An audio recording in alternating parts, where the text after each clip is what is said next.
Hello, I'm David Rose, and here's a look at some of our top cases this weekend with Crime Stoppers at Washington's Most Wanted. Starting with a warning to everyone who owns or works in a jewelry store, keep a lookout for our top fugitive. Detectives from Seattle to Tukwila to Tacoma say Christopher Allen King's behavior, who you see here, appears to be escalating from a necklace snatch to 2 smash-and-grab jewelry thefts to an armed robbery earlier this month. Now they're asking for your help to find him. Seattle police say this surveillance video from Wyatt's Jewelers at Westwood Village in West Seattle on July 14th shows 2 men inside Lauren Wiggins' store. They were pretending like they were looking for a gift. So one of them was saying he was looking for a gift for his girlfriend. He distracted our sales staff, got her over here on this side of the store. Wiggins says that's when the second guy, who detectives say they've identified as Christopher King, took out a tool and smashed the glass on a jewelry case. They went for men's rings, men's bands, wedding rings, things like that.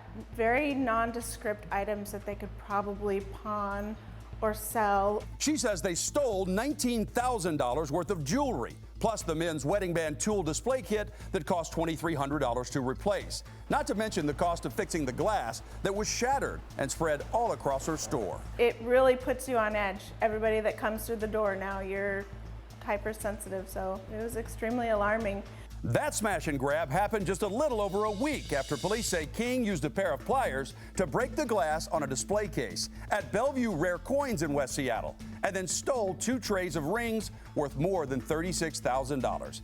Detectives identified him from surveillance images taken earlier in the day when he entered the store twice with his mask down. He's 6 feet 5 inches tall, so it's hard to miss him. Plus, surveillance images showed him wearing the exact same jeans and tennis shoes as the robbery suspect. Prosecutors have charged him with theft in the first degree, the same charge he already had a pending case for from March 2nd, when Tukwila police say he grabbed a $7,000 gold necklace out of the hands of an employee at the Benbridge Jewelers store in South Center Mall. And now detectives in Tacoma say they believe he's also the suspect you see here, who used a handgun in an armed robbery on August 11th at the Bellevue Rare Coin store. It's unsettling to all of us, including the community.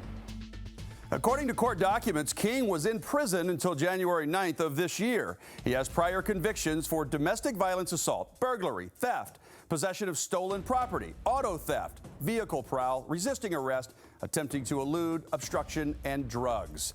Prosecutors have requested a $25,000 bail once he's caught because he's had 15 warrants issued since 2016 for failing to appear in court. Christopher Allen King is 22 years old. He's 6 feet 5 inches tall and he weighs 210 pounds. He has hazel eyes and brown hair. He was last known to live in Kent, but he's lived in Renton as well, or could be in Tukwila.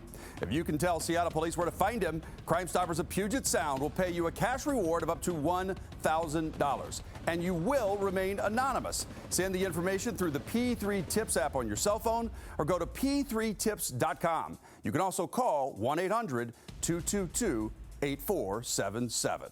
Now to Bellevue, where police are trying to find a couple of looting suspects who took advantage of businesses amidst the chaos and vandalism on May 31st.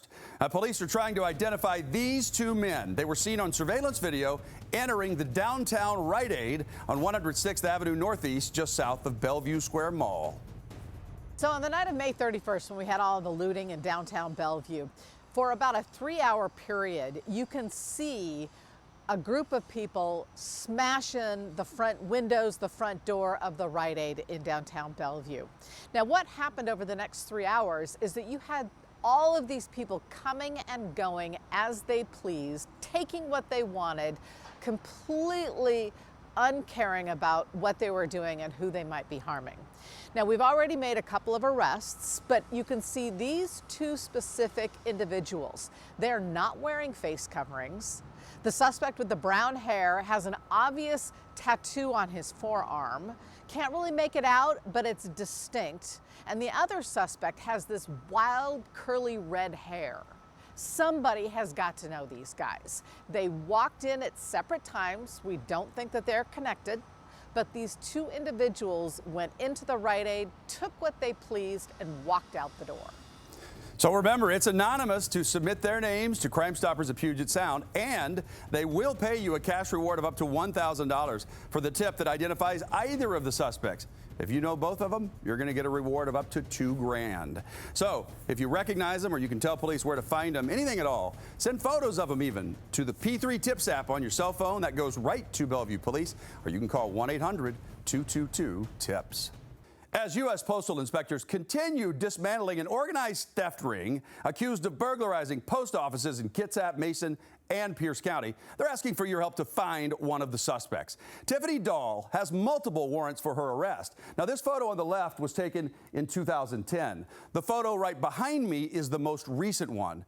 So you can see how the drugs have changed her. Now, detectives say she has been on a 2-year crime spree, even bragging about stealing people's money through identity theft. We believe that she was one of the lookouts for this operation, as well as one of the suspects that actually helped case these post offices out in Kitsap and Pierce County. She's fully involved, we believe, in this organization. She used other people's IDs, identification documents, checks, and credit cards to steal money and steal bank account information and commit other crime with it. So this wasn't just about burglarizing a post office. This was also about taking other people's money, taking other people's identities, and using that to further their own ill-gotten gains. Another suspect in that crime ring, Brandon Edgeler, was arrested in Bremerton earlier this month. He's charged with second-degree burglary. Inspectors say he's one of 2 men seen on surveillance video breaking into a post office in Kitsap County to steal packages and other items. The other suspect, who you see here, was also already arrested. But Tiffany Doll is still on the run. She's no stranger to the law. Her criminal history includes convictions for theft, possession of stolen property, drugs, hit and run, and unlawful possession of a firearm. She has 6 pending cases in Kitsap County, including multiple counts of identity theft and burglary, stolen mail, forgery, and auto theft. And she's wanted in Pierce County for residential burglary and theft, after police say she stole a large safe from a home on South Sunset Drive in Tacoma last year. We're so adamant about getting these guys because the post office should be and is a secure spot for you to receive mail at, whether it's packages, P.O. boxes, and just for mail to be housed in until it's waiting to be delivered.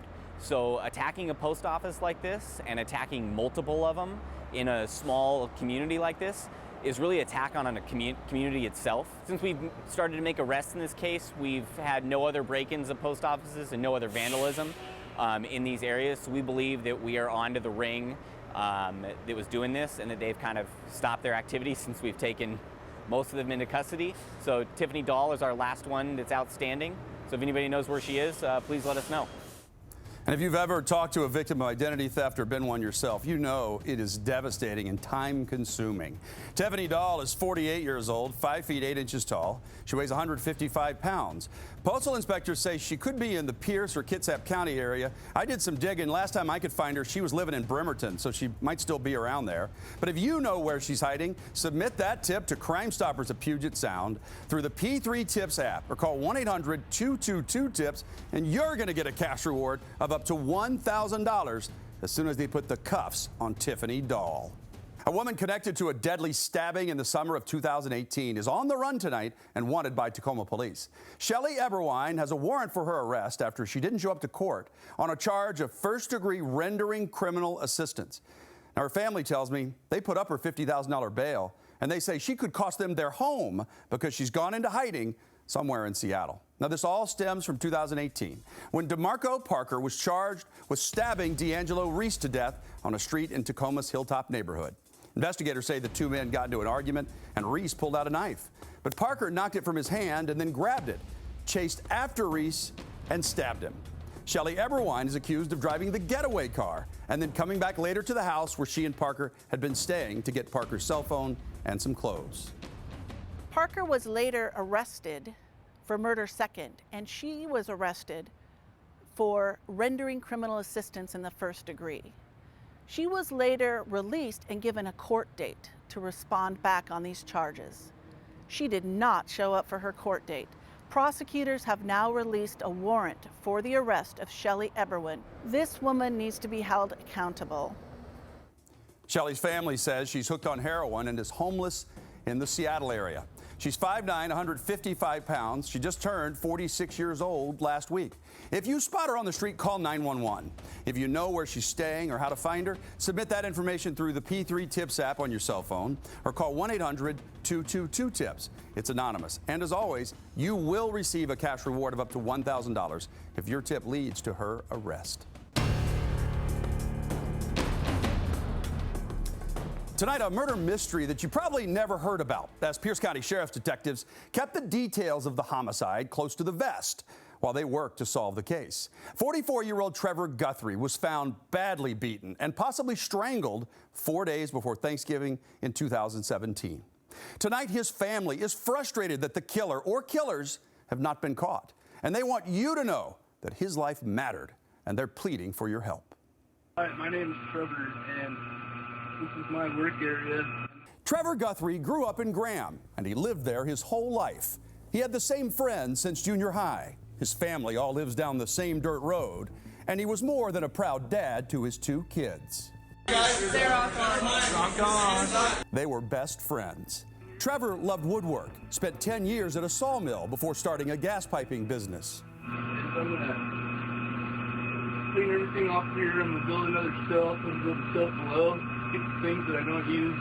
But his younger sister, Tiffany, says his true passion was antler shed hunting.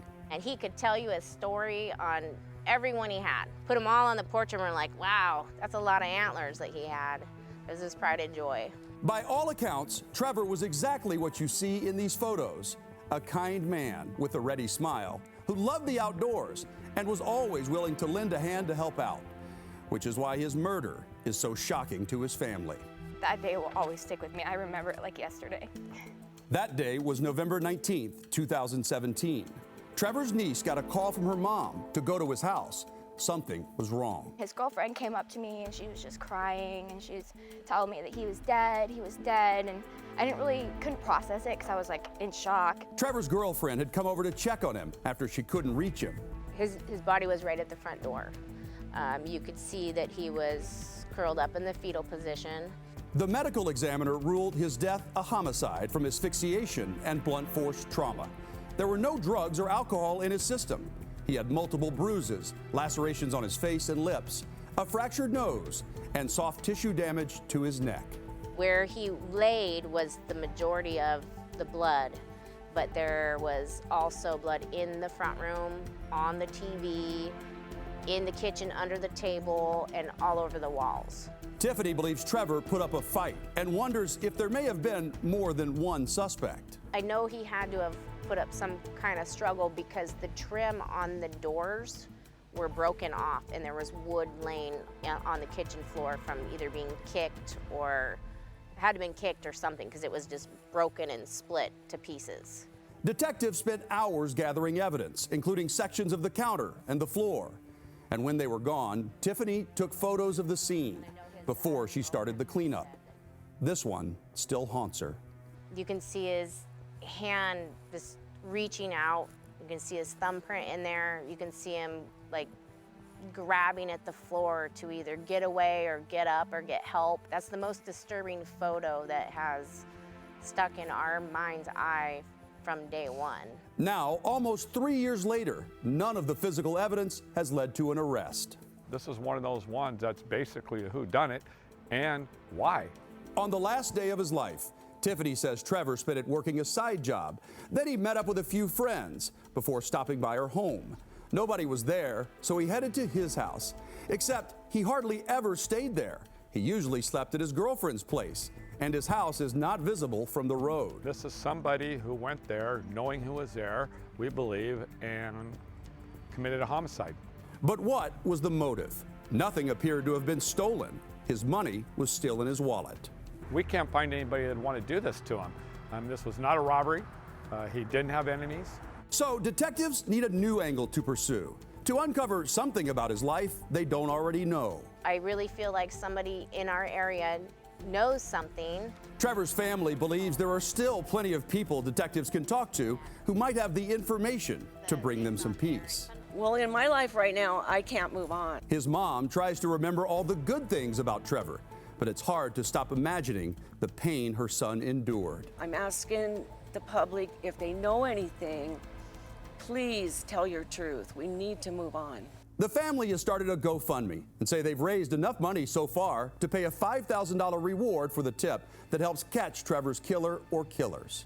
You don't see vicious murders very often, and this was a bad, vicious murder. Alicia wasn't even a year out of high school when it happened. It's hard for her to ever feel safe again.